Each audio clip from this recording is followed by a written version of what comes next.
Jackie, and now Dale Preston. Hello, I'm very happy to be here, and we worked very hard to bring this together, and it's very nice to be on this panel with some illustrious folks that are seriously engaged in the battle to try to reduce the threat of nuclear weapons. As some people here know, my expertise is on the long-term effects of radiation, and I'm willing to talk about that or answer questions about that. But I think that we really need to talk about U.S. military spending. I think it's a cancer in our midst, and it's a cause of global instability, and it's something we need to think about. So it's a map of the world that shows military budgets. This is from the Swedish Peace Research Institute. This is for last year. And this is Department of Defense budget, essentially, the $800 billion in the U.S. The second largest is about $300 billion in China. And then every place else is considerably less than that. Russia, about $65 billion, which is about equal to the U.K. and France.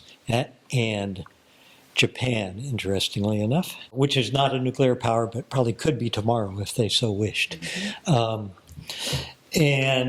the next slide gives a history, this is taken from the War Resisters League pamphlet in the back, but it shows sort of since 1948 U.S. military spending, and this is just the Department of Defense budget, over time. And you can see it did peak during the Afghan wars, Vietnam. It's been a steady increase over these 40 years. This is in constant dollars, 2022 dollars, so it's not, inflation is not a part of this. There was a real reduction after the war, and then since then it's been a rapid increase with the start of the Cold War. And the next slide shows U.S. defense. This is the actual request for the National Defense Authorization for this year, and it's the Department of Defense is about $730 billion of this.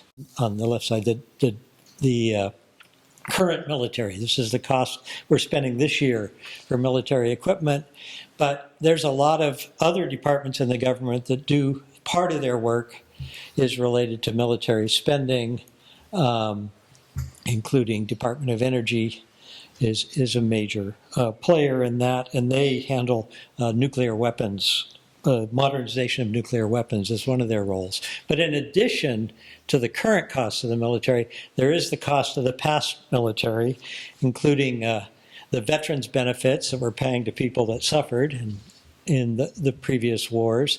And also the larger fraction of that is the interest on the national debt that's portion of the debt that resulted from previous wars. So in total, that's about $700 billion, with the larger share being from the debt payment. These are very large numbers. It's sort of hard to comprehend. I think if we think about it in terms of how much money is being spent for each of the 330 plus million people in the U.S. If we just look at the Department of Defense, that's about $2,200 per person. If you look at the non-Department of Defense military, that's another $750 a person. So this current military costs are about $3,000 per person. If we look at the debt on the past wars, that's about $1,200 per person. And the VA benefits are about $900 per person. Much of the VA benefit goes for health care. And if we had a single-payer healthcare system, for example, we would all have those benefits. It would be a cost of the country. It probably could come out of some of this military spending. And I'd like to make a few comments on what we're spending some of this money on. And I'll also talk about some of the sort of wasteful programs and the way the money is being spent, and it makes a few other comments too. So Bob mentioned the nuclear weapons modernization program. The figure I had, he said $2 trillion over 30 years. I had a figure of $1.5 trillion, but somebody once said, differences like that, they shouldn't turn into real money. Um, and this includes new bombers, modernizing most nuclear weapons, including the large strategic weapons and tactical nuclear weapons, a whole new class of submarines with Trident III missiles, which are a new generation of multi-warhead missiles, and a ground-based strategic deterrent, which I guess we no longer call Star Wars. But anyway, so then the budget for that is $40 billion in this coming year. And actually, I should also mention that these figures were before the recent additions. I think the Defense Department budget has increased by over 10%, and not much of that's not related to the war in Ukraine. And then if we talk about aircraft carrier groups, so in the world, the aircraft carrier groups consist of a large carrier and then a whole group of other ships, and about 7,000 to 8,000 troops. The U.S. has 11 aircraft carriers with 9 active groups. These carriers, the current ones, cost $13 billion to make and have a development cost of about $30 billion. And there's one of these is in service and 4 more announced and 5 more planned. But the Navy already wants to move on to the next generation, even though they're committed to buying all these. So if we look at the rest of the world, Russia has no operational aircraft carrier group. They have their only large aircraft carrier was an accident happened in a shipyard, and in 2017. And it had been in operation since 1995. It was taken out of operation after this incident in 2017. And at this point, it will not return to service any earlier than 2024. So we have 11 groups. They have the other countries that have them. China has 2 commissioned carriers, but only one of those is active. The other one is being designed, actually. So it won't be for many more years. UK has 1 group. France has 1, Italy has 1, India has 1, and Spain has 1, which is operated by Thailand. So that's, and then if we look at ballistic missile submarines, the U.S. has 14 Ohio-class submarines. Each one of these carries 24 missiles, but these are multi-warhead missiles, nuclear weapons.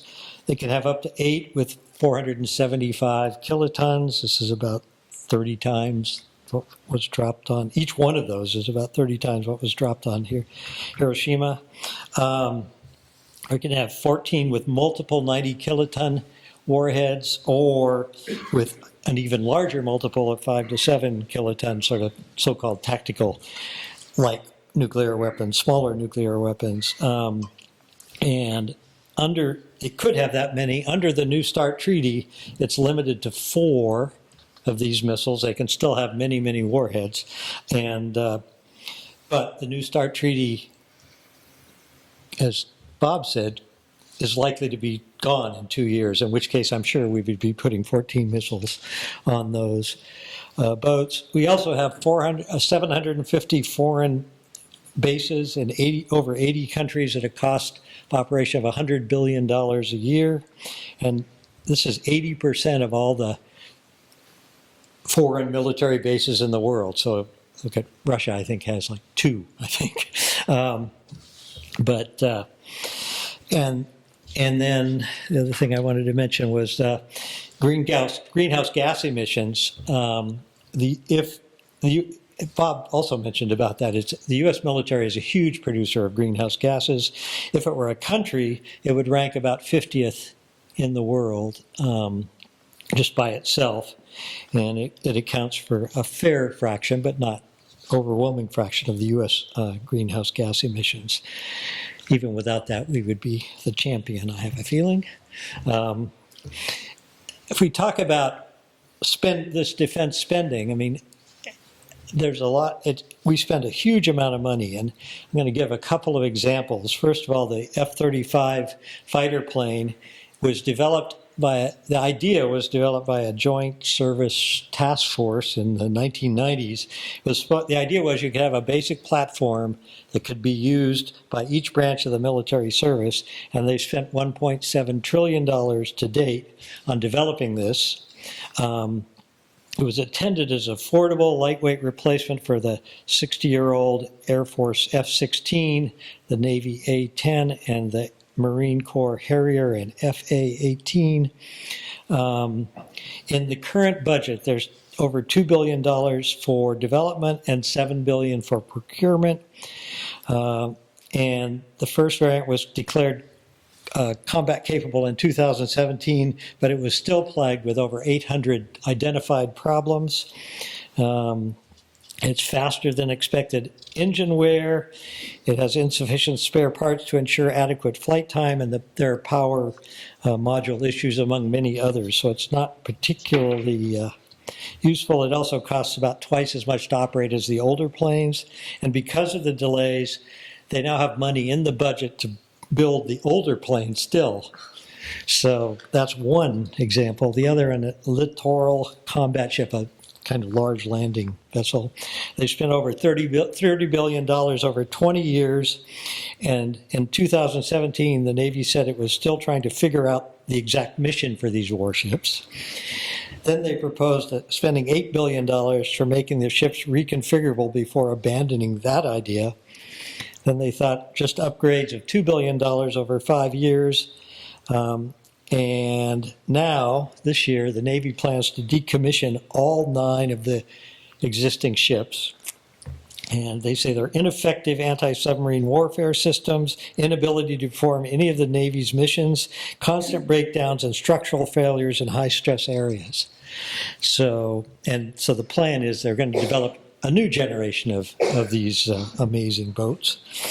And the problem with these is there's a doctrine of, which I think is being abandoned, but a concurrency where they say they'll go out and propose, we need this, we don't know how it's going to work exactly, but you can develop and test it at the same time you're building production facilities. So there's inadequate testing, and then the needs change over time. So it's an incredibly inefficient system. If we also want to comment briefly on military contractors. This year, or I guess it was last year actually, the largest contractors were Lockheed Martin with $73 billion in 1 year, Raytheon Technologies $25 billion, General Dynamics $22 billion, Boeing $20 billion, and then there's some smaller ones. Humboldt County, we have some defense contractors too. We aren't quite in that league, since between 2000 and 2020, there's been $91 million in contracts in Humboldt County. And in 2020, the figure I saw was $5 million. In 2019, it was about almost $12 million here. The largest recipients have been Wing Inflatables, and then Cocatat, a company called McCullough Construction in Fortuna, and a company called Silicon Defense in Arcata. To put this budget in perspective, so we're spending $1.6 trillion on defense this year. The UN budget is about $3 billion for operations and $6 billion for, let's say, 7 for peacekeeping. So that's $10 billion. UNICEF is $7 billion. UN Development Program $5 billion. UNHCR, the Refugee High Commission for Refugees, is $3 billion, and the Population Fund is about $3 billion. So about $30 billion per year. If the U.S. were to pay all of that, that would be about $90 per citizen in the U.S. compared to $5,000 for defense. And we actually pay about 30%, so it's about $30 a person per year. So the question is, what can we do about it? You know, our Congress people, Jared Huffman voted for the defense authorization bill, as did Feinstein and Padilla.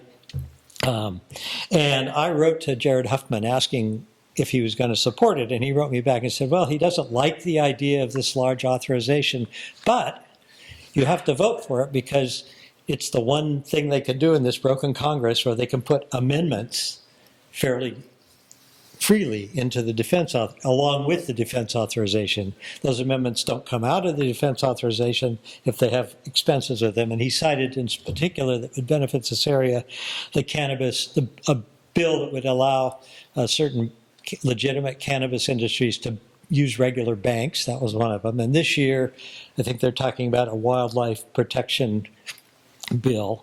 So one thing is, it would be very nice if we could pressure our congresspeople to sort of fight for separation of these little amendments, so then they could just have a straight up vote on that. That wouldn't solve the problem. I think it's really going to take people's action and major movements. But this, if we want to do what we need to do in terms of health care or social services or climate change in particular, these numbers have to come down. And I think it's going to take huge action. And I think part of that action comes about realizing how much of the nuclear problem is on the U.S. We're the major. I mean, we have technically fewer weapons than Russia, but we have much more sophisticated weaponry than Russia does. And so I think we need to discuss in the second hour.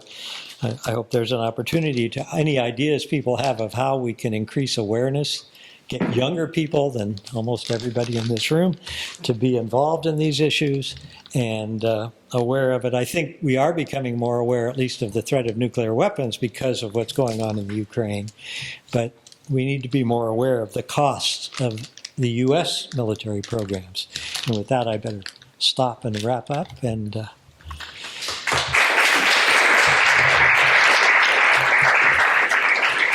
Thank you so much.